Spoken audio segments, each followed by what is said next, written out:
দেশ বিদেশের হাজার হাজার মুসল্লির পদচারণায় এখন মুখরিত গাজীপুরের টঙ্গীর তুরাগ তীর। সেখানে চলছে ৫৮তম বিশ্ব ইজতেমার প্রথম পর্ব। জুমার নামাজের সময় ইজতেমা ময়দানে তিল ধারণের ঠাঁই ছিল না।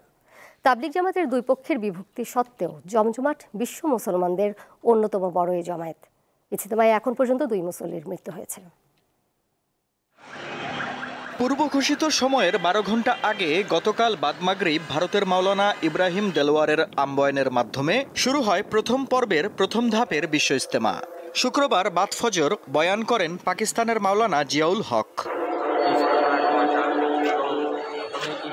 সকাল থেকে বিভিন্ন খিত্তায় খিত্তায় তালিমের আমল হয়।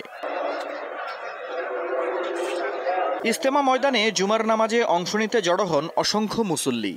ময়দান ছাড়িয়ে আশপাশে সড়ক, মহাসড়ক, ফুটপাত ও অলিগলি মুসল্লিতে পরিপূর্ণ হয়ে যায়। জুমার ইমামতি করেন কাকরাইল মসজিদের ইমাম মাওলানা মোহাম্মদ জুবায়ের। মহান আল্লাহর নৈকট্য লাভের জন্য বিশ্ব ইজতেমায় অংশ নিচ্ছেন বলে জানান দেশ বিদেশের মুসল্লিরা। আল্লাহর সন্তুষ্টি লাভের জন্য এখানে এসেছি। সব মুসলমানদের আল্লাহ ভালো করুক। দিনের মেহনতের কাজের সাথে জড়িত হয়ে থাকা, দিনের মেহনত জায়গায় জায়গায় পৌঁছায় দেওয়া, দিনের দাওয়াত দেওয়া, নবী রাসূলের কাজগুলো আমাদের দ্বারা করানো, এটাই আমাদের ইজতেমার মূল উদ্দেশ্য। ইজতেমার ময়দানে সবাই একত্রিত হচ্ছি।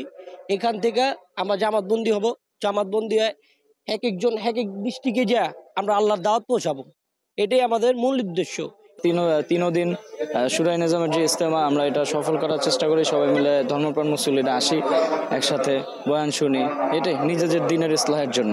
ইজতেমা ময়দান ও মুসল্লিদের নিরাপত্তা নিশ্চিতে আইন শৃঙ্খলা রক্ষাকারী বাহিনীর পাশাপাশি কাজ করছেন স্বেচ্ছাসেবকরা। আমরা গাড়ি চলার রাস্তাটা ক্লিয়ার রাখতে পেরেছি, এটি আলহামদুলিল্লাহ আপনাদের সহযোগিতায়। আমাদের সাথে ইজতেমার যে ভলান্টিয়ার, প্রায় ১০,০০০ ভলান্টিয়ার কাজ করছে। আমরা প্রতি পালায় ২৫০০ পুলিশ ফোর্স কাজ করছে, অন্যান্য ফোর্সও কাজ করছে। সব মিলে সার্বিক নিরাপত্তায় আমরা সন্তুষ্ট এবং ভালো নিরাপদ আছে।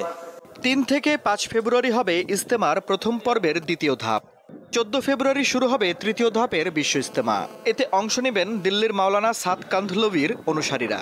১৬ ফেব্রুয়ারি আখেরি মোনাজাতের মধ্য দিয়ে শেষ হবে ৫৮তম বিশ্ব ইজতেমা। দীপ্ত বার্তা কক্ষ।